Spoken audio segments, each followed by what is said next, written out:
My name is Joe Bertram III. I'm running from Kihei, which is District 11, South Maui, Kihei, Wailea, Makena, and I'm running for re-election. And I'm really hoping to really focus on a couple of things this next session. One, of course, is still continuing to support walking and biking is fundamental for transportation and recreation in our community. I'm also looking to support civil rights in a couple of different areas, and this is going beyond the scope of what we have done before, and really looking forward to putting the attention on these two issues. So the first question that we have is on the topic of medical marijuana. Are you in support of or against the legalization of medical marijuana dispensaries or compassion centers in Hawaii? As I was saying in the beginning, I am for these two civil rights issues, and of course access to medicine is one of them. Unfortunately, even though we were the first state to allow for them, we are still lagging way behind as far as allowing for legal and easy access to the medicine. They're asking folks to grow it themselves. And do they ask, people who are diabetic to get their own medicine? No. And it is just about as difficult to create the kind of medicine that is required if you're going to actually use it for those various issues that we are allowed to. So yes, absolutely, we must find a way to actually get folks to be able to access medicine that they're legally allowed, and we must make sure that it's done in a way that is rational as well as taxable. That's the important part as well, is that here's something that actually we could make a lot of money off of instead of wasting money. And I really do support any kind of way we can make that happen. We were the first state to do this. Now we have to catch up. What is your stance on locally controlled school boards? Do you think that it will benefit the Maui community or be a disadvantage? Well, I think, again, we have to look at political realities. The local school boards is going to take a change in almost our constitution, and there's not enough support at the legislature for that type of dissolution of the current state system. So the main thing I've been really promoting and supporting is charter schools, because charter schools, you can have your own local school board. Basically in Kihei we have the South Maui Learning Ohana, and they can find ways to currently not only get the funding we're supposed to get from the state, but also ways to bring in private funding. They were able to move into buildings on Liuhoa Street because of that kind of cooperation. And that's more what I'm trying to do, is to get public-private partnerships so we can actually do the things that the state's supposed to do, but can't because we don't have the resources. Now we need to make sure that we can by bringing together the community as a partnership and making these things happen.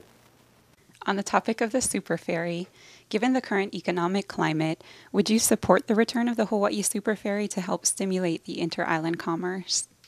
Absolutely. I was actually part of the legislature when we voted to overturn the decision of the Supreme Court that forbid it from running without this EIS. Mainly because, well, two reasons. We really do need some kind of inter-island ferry system. We need to have all the transportation choices available to us. On the Superferry, of course, that was their determination that the EIS that they said they needed, it was just affecting the state land where they had put this hitch for this barge that was going to allow for people to ingress and egress off the ferry. They expanded it out to say, no, you have to look at the whole thing and everything in between the islands. So it became that instead, and that's what drove it out of business. But we need to have this. We need to have alternative transportation, and we must have some kind of transportation that allows people to get over the water rather than always through the air, inexpensively, cheaply, and regularly. The final question is on the transient accommodations tax. If elected to serve again, what would you do to ensure that Maui keeps its share of the TAT? Well, of course, first of all, make sure that they don't remove any of those, because that is ours. Basically, that is our share of what we've added in. And I think historically we've actually added in more than we've actually gotten back. So we need to maintain that. We also have to find other taxable sources. That brings us back to that original thing as far as having compassion centers. So we can find ways to fund the various programs that the state has to undertake And there's funds out there available. We just need to find a way to do it right and make sure that we actually make it happen for everybody here in the state. And finally, any closing thoughts? This is your opportunity to maybe touch upon something that I didn't ask that you think is important, or to give contact information or upcoming campaign events.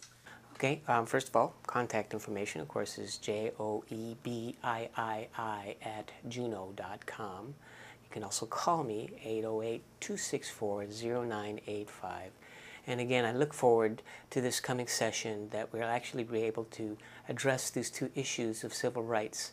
One, of course, is the access of people to safe access of people to the medicine that they've been allowed, when we were the first state to do that, legally. It's a legal thing. Let's just make sure it's safe and accessible. The other thing is the civil rights of expanding out what we allow the state to license in creating new families. Let's keep everything the same as far as between men and women who want to get married. That's in our Constitution. But we do need to make sure the access to the state sponsored types of relationships that can build families. Our whole community is built on families. The more opportunities we have for creating more families, the better off we're going to be. So I will be supporting both of these issues as a matter of civil rights, and that we actually make these things the leader again. We were the first. Now let's be the leader again on both issues of civil rights. I look forward to your vote this coming primary as well as in the general election. Thank you very much.